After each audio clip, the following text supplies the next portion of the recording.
दोस्तों इस वीडियो में आज हम बात करेंगे 20 जुलाई से संबंधित जितने भी महत्वपूर्ण करंट अफेयर्स हैं उनके बारे में। और दोस्तों आप सभी को मैं बता दूं कि ये सारी न्यूज़ जो है आप हमारे वेबसाइट www.abhiyancivilservices.com पर डिटेल में पढ़ सकते हैं।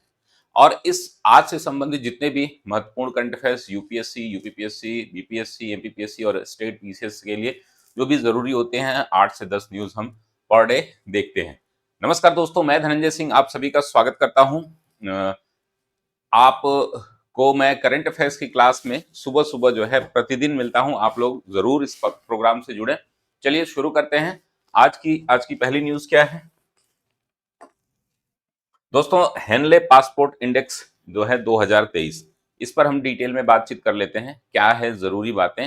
हेनले पासपोर्ट ये दर्शाता है कि भारत या किसी अन्य देश द्वारा विदेशों में कहां कहां आवागमन सुविधा उनके नागरिकों को है, वीजा आसानी से इशू हो जाता है, या बहुत सारे ऐसे देश होते हैं जिनको कई तरीके से बैन झेलना पड़ता है। वह मिनिमम कौन है? फ्री फ्लो जो वीजा पासपोर्ट है वो कौन सा है?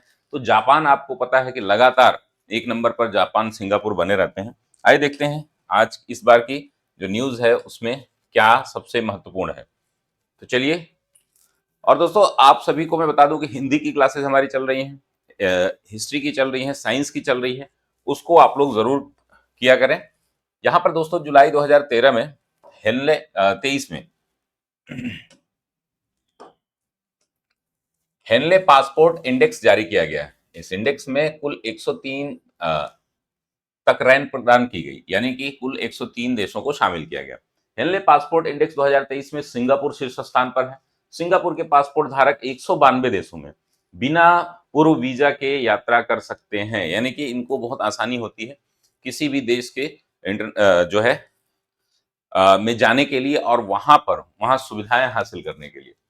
ठीक है। तो जर्मनी, इटली और स्पेन संयुक्त रूप से दूसरे स्थान पर है। दूसरे स्थान पर देखिए जर्मनी, इटली और स्पेन संयुक्त रूप से। इन तीनों देशों के नागरिक 190 देशों में बिना वीजा पूर्व के जा सकते हैं, बिना पूर्व वीजा के आवागमन कर सकते हैं। वैसे ही जापान इस इंडेक्स में तीसरे स्थान पर है। जापान पिछले 5 वर्षों से पहले स्थान पर बना हुआ था। जैसा कि मैं बता रहा था कि जापान और सिंगापुर दो ऐसे पावरफुल वीजा हैं पूरे विश्व में जो लगभग सभी देशों में आवागमन कर सकते हैं। और उसमें जो है अब जो है जापान का तीसरा स्थान है।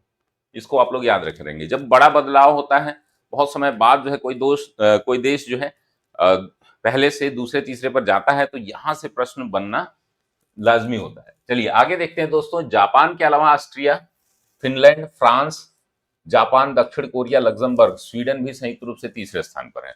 हेनले पासपोर्ट इंडेक्स में भारत, टोगो और सेनेगल के साथ जो है 80वें स्थान पर है। इस इंडेक्स के मुताबिक भारत, टोगो और सेनेगल के पासपोर्ट धारकों को 57 देशों में वीजा फ्री ट्रेवल करने की अनुमति है। इस इंडेक्स में अंतिम स्थान पर अफगानिस्तान है और भारत के पड़ोसियों में श्रीलंका 95वें स्थान पर है, बांग्लादेश 96वें पर है, नेपाल 98 पर है, पाकिस्तान 100वें पर है। तो ये सभी जो है ये दर्शाते हैं कि जितनी अधिक रैंकिंग होगी, जितना नीचे रैंकिंग होगी, उतना कम देशों में आवागमन फ्री होगा। चलिए, तो ये आप याद रखेंगे। भारत की जो रैंकिंग है वह 57 देशों में जाने के लिए है और रैंकिंग इसकी कितनी है? 80 है। अगला हम न्यूज देखते हैं दोस्तों। Regional conference on drug trafficking and national security. Drug trafficking पर जो रीजनल कॉन्फ्रेंस हुआ है, क्षेत्रीय सम्मेलन हुआ है, उसको किसने अध्यक्षता की? हमारे माननीय गृह एवं सहकारिता मंत्री अमित शाह जी ने। इसके बारे में हम थोड़ी सी बात कर लेते हैं। ड्रग ट्रैफिकिंग एक बड़ा मुद्दा है। चलिए इसको डिटेल में देखते हैं दोस्तों। ड्रग तस्करी और राष्ट्रीय सुरक्षा पर क्षेत्रीय सम्मेलन का आयोजन जुलाई 2023 में नई दिल्ली में किया गया। इस सम्मेलन की अध्यक्षता केंद्रीय गृह एवं सहकारिता मंत्री अमित शाह द्वारा की गई। इस सम्मेलन का आयोजन एंटी नार्कोटिक्स टास्क फोर्स द्वारा किया गया। देश के 35 राज्यों और केंद्र शासित प्रदेशों में वर्तमान में एंटी नार्कोटिक्स टास्क फोर्स का गठन किया गया है। वर्ष 2019 में नार्को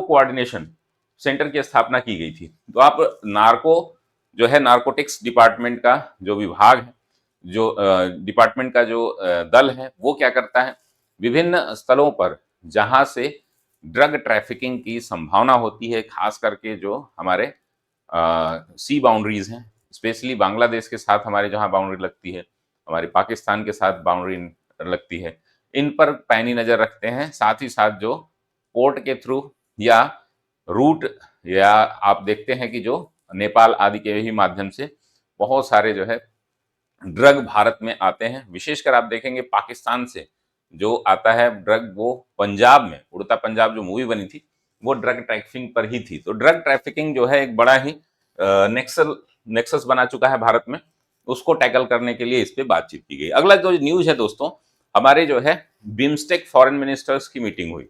हमारे जयशंकर प्रसाद जो है एस जयशंकर, सॉरी जयशंकर प्रसाद नहीं, एस जयशंकर जो है ये इसमें लीड किए भारत की तरफ से। बांग्लादेश और अन्य देश जो है इसमें, भूटान, म्यांमार, नेपाल, श्रीलंका इसमें शामिल हुए। क्योंकि बिम्स्टेक में आपको पता है कि पाकिस्तान नहीं है, और सार्क जो है इसकी जो महत्ता है बिल्कुल कम होती जा रही है पाकिस्तान और भारत के तनाव के कारण। तो जुलाई 2023 में बिम्स्टेक के विदेश मंत्रियों की थाईलैंड के बैंकॉक में आयोजित की गई बैठक, और यह बिम्स्टेक की पहली विदेश मंत्रियों की बैठक थी इस वर्ष। इस बैठक में भारतीय प्रतिनिधित्व केंद्रीय विदेश मंत्री एस जयशंकर प्रसाद ने किया। इस बैठक के दौरान भारतीय विदेश मंत्री ने मेकोंग गंगा बैठक की सह अध्यक्षता की। अब ये देखिए, मेकोंग गंगा सहयोग जो है ये काफी पुराना है, ठीक है ना। मेकोंग गंगा कोऑपरेशन, इसके बारे में भी थोड़ा देख लीजिएगा। बिम्स्टेक की स्थापना वर्ष 1997 में बैंकॉक घोषणा से हुई थी। बांग्लादेश, भूटान, भारत, म्यांमार, नेपाल और श्रीलंका, और इसमें देखिए थाईलैंड भी है, बिम्स्टेक के सदस्य हैं। थाईलैंड जो है वह हमारा आसियान का देश है, जो south east south east Asian में आता है। तो इसमें जो है इसमें जो है ये थाईलैंड मात्र है जो ईस्ट एशिया से आता है, ठीक है ना, इसको आप ध्यान में रखेंगे। चलिए अगली न्यूज देखते हैं दोस्तों। आगे बढ़ने से पहले दोस्तों, हमारे कुछ कार्यक्रम है, उन कार्यक्रमों से आप जुड़ सकते हैं। विशेषकर हमारा निबंध का जो है क्लास चल रही है, इससे आप जुड़ सकते हैं। निबंध के साथ साथ दोस्तों हमारे जो है ये सभी हमारे ऐप पर अवेलेबल होंगे। आप अभियान सिविल सर्विसेज ऐप डाउनलोड करें और यहाँ से हमारे कोर्स परचेज कर सकते हैं। ये कोर्सेज की वैलिडिटी जो है अभी 1-2 दिन और रहेगी, ठीक है ना, उसके बाद जो है ये समाप्त हो जाएंगे जितने भी ऑफर हैं। तो ये हमारा टेस्ट सीरीज है, मेंस की टेस्ट सीरीज है, फिर हमारा फाउंडेशन बैच है, फाउंडेशन बैच के साथ साथ आरओ का कोर्स है, और साथ ही मेंस का क्रैश कोर्स है। इन सभी कोर्सेज से जुड़े हैं आप दोस्तों। अगली न्यूज पर हम देखते हैं any award. International any award किस फील्ड में दिया जाता है और क्यों चर्चा में है, चलिए इसको डिटेल में देखते हैं दोस्तों।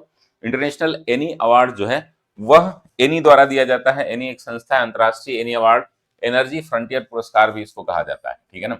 इसको ऊर्जा अनुसंधान क्षेत्र का नोबेल पुरस्कार इसीलिए इंपॉर्टेंट है क्योंकि एनर्जी फील्ड का ये नोबेल प्राइज कहलाता है। इसे ऊर्जा स्रोतों के बेहतर उपयोग और पर्यावरण अनुसंधान में वृद्धि को प्रोत्साहित करने के उद्देश्य से इटली की तेल और गैस कंपनी एनी, इटली की ये कंपनी है जो जैसे हमारी तेल और गैस IOCL है, तो उसी तरीके से ये यहाँ की एक कंपनी है एनी द्वारा प्रदान किया जाता है। जुलाई 2023 में एनी अवार्ड से IIT मद्रास के प्रोफेसर टी प्रदीप को सम्मानित करने की घोषणा की गई है। टी प्रदीप को यह अवार्ड नैनो स्केल सामग्रियों को उपयोग करके किफायती और सतत स्वच्छ ऊर्जा उपलब्ध कराने के लिए दिया जाएगा। तो दोस्तों आपको ये याद रखना है कि इस तरीके के जो प्रेस्टिजियस अवार्ड होते हैं जो विदेशों द्वारा दिए जाते हैं वो अक्सर पूछा गया है एग्जाम में। तो यहाँ पर क्या नाम याद रखेंगे, IIT मद्रास के प्रोफेसर हैं टी प्रदीप। टी प्रदीप को एनी अवार्ड दिया गया है, इंटरनेशनल एनी अवार्ड। चलिए आगे हम देखते हैं दोस्तों। उनका काम जो है पानी से जहरीले प्रदूषकों को हटाने के लिए लागत प्रभावी प्रौद्योगिकियों को विकसित करने पर केंद्रित है। अब जैसे पानी में क्या क्या चीजें पाई जाती हैं, खास करके आर्सेनिक है, क्लोराइड है,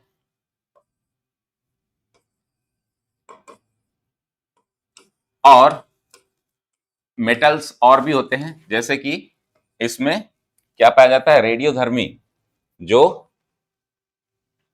हमारा थोरियम क्या बोलते हैं, थोरियम कह रहा हूं, रेडियोधर्मी जो है जिससे हम रिएक्टर में यूज करते हैं, उसका नाम यूरेनियम, ठीक है ना, यूरेनियम। ये सभी जो है इनको निकालने के लिए अवार्ड 3 श्रेणियों में दिया जाता है। प्रदीप को यह अवार्ड उन्नत पर्यावरण समाधान के क्षेत्र में दिया गया है।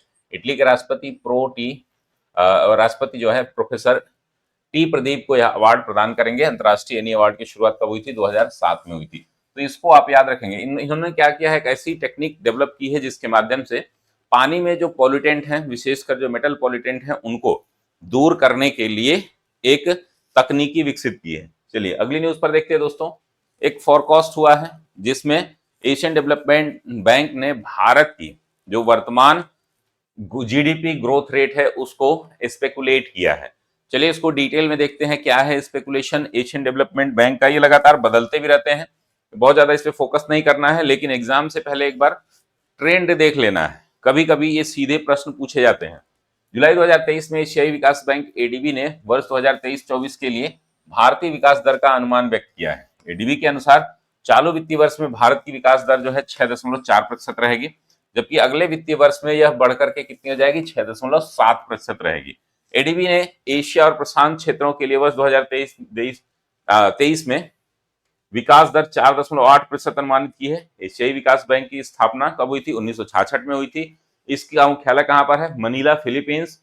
इसमें एशिया प्रशांत क्षेत्र के 67 सदस्य और एडीबी में सर्वाधिक हिस्सेदारी जापान की है। एशियन डेवलपमेंट बैंक में सबसे ज्यादा पार्टिसिपेटरी यानी कि जो डिविडेंड है, यानी सबसे ज्यादा हिस्सेदारी जो है वो किसकी है? वो है आपकी जापान की। तो आप याद रखेंगे क्या, पहले क्या था और अब क्या है, ठीक है ना। यहां पर देखिए पिछले साल का जो है स्पेकुलेटेड इनका 6.8, यहां पर फाइनेंशियल ईयर 2022-23 23-24 के लिए 6.4 और 24-25 के लिए 6.7 इन्होंने अपना फाइनल मतलब अभी लेटेस्ट अनुमान, ये बदलते रहते हैं बीच बीच में, तो इसको आप लोग एक बार अपडेट कर लिया करिए। चलिए आगे हम देखते हैं दोस्तों। अगली जो न्यूज है हमारी वो ये है, Uttar Pradesh electricity regulatory commission यूपीईआरजी, इसके नए चेयरमैन बनाए गए हैं अरविंद कुमार। इनके बारे में हम लोग डिटेल बातचीत करते हैं। अरविंद कुमार कौन है और किस प्रकार से ये कार्यभार अपने हाथों में लेंगे। तो दोस्तों यहां पर हम देख लें, जुलाई 2023 में अरविंद कुमार को उत्तर प्रदेश विद्युत नियामक आयोग का अध्यक्ष बनाया गया, ठीक है ना। इनकी नियुक्ति 5 वर्ष या 65 वर्ष तक के लिए की गई है। अरविंद कुमार इस पद पर राज प्रताप सिंह का स्थान लेंगे। मुख्य सचिव दुर्गा शंकर सिंह मिश्र ने उन्हें अपने पद और गोपनीयता की शपथ दिलाई। विद्युत नियामक आयोग अधिनियम 1998 के अनुसार इस आयोग का गठन 1999 में किया गया था। इसका मुख्यालय लखनऊ में है, ठीक है ना। हमारा उत्तर प्रदेश नियामक बोर्ड है, ये रेगुलेटरी कमीशन है जो क्या करेगा? विद्युत के विभिन्न वितरण आदि पर क्या करता है? नियम बनाता है। तो ये इसके नए चेयरमैन हुए हैं अरविंद कुमार, इससे पहले राज प्रताप सिंह थे। चलिए अगली न्यूज देखेंगे दोस्तों, और आज की अंतिम न्यूज है champion of health care innovation award. ये इंटरनेशनल लेवल पर दिया गया है। किसे दिया गया है और इस अवार्ड का क्या महत्व है, इसके बारे में डिटेल में बात करते हैं दोस्तों। यहाँ पर देखेंगे champion of health care innovation award संयुक्त राज्य अमेरिका द्वारा प्रदान किया जाता है। चैंपियन ऑफ हेल्थ केयर जुलाई 2023 में यह अवार्ड जो है भारतीय अमेरिकी कांग्रेसी डॉक्टर अमी बेटा को प्रदान किया गया। डॉक्टर अमी बेरा, सॉरी बेटा नहीं बेरा, बेरा को की उच्च गुणवत्ता वाली देखभाल को किफायती और सुलभ बनाने के योगदान के लिए दिया गया। वर्तमान champion of health care innovation award इन्हीं को मिला है। वह वर्तमान में कोरोना वायरस महामारी पर चयन उप समिति के सदस्य हैं। राजनेता बनने से पूर्व उन्होंने कैलिफोर्निया से सैक्रामेंटो काउंटी की मुख्य चिकित्सा अधिकारी के रूप में कार्य किया था। इनका नाम क्या है? आप अमी बेरा, अमी बेरा को याद रखेंगे आप, ठीक है ना। अमी बेरा भारतीय अमेरिकी मूल के हैं, इस वजह से ये इंपॉर्टेंट है, ठीक है ना। ये रही कंप्लीट जानकारी आज के क्लास की दोस्तों, और आशा करता हूं आपको क्लास पसंद आ रही होगी। इस पर एमसीक्यू कब कराया जाए आप लोग एक बार जरूर करें। 15 दिन का एमसीक्यू पूरा कंप्लीट तैयार है, जिसको हम लोग किसी दिन लाइव क्लास में 2 से 3 घंटे में कर सकते हैं। आज और हमारे विभिन्न कार्यक्रमों से आप जुड़ सकते हैं, जैसे एस्से राइटिंग है दोस्तों, हमारा टेस्ट सीरीज है, हमारा फाउंडेशन बैच है कंप्लीट, आरओ का अलग से बैच है, साथ ही हमारा क्रैश कोर्स चल रहा है। इन सभी से जुड़ने के लिए आप लोग, और साथ ही दोस्तों हमारी जो वेबसाइट है इस पर जो है आप डेली करंट अफेयर्स की न्यूज पढ़ सकते हैं तुरंत। बहुत बहुत धन्यवाद दोस्तों, मिलते हैं हम लोग अगली क्लास में। और दोस्तों आप सभी को मैं बता दूं कि जो हिंदी की क्लासेस चल रही हैं, हिस्ट्री की क्लासेस चल रही हैं, उनको जरूर आप देखें और अपने दोस्तों को शेयर करें। जल्द ही RO की वैकेंसी जल्द ही आ रही है, तो बिल्कुल आप कमर कस लीजिए, ये तैयारी लगातार चलती रहनी चाहिए। बहुत बहुत धन्यवाद दोस्तों।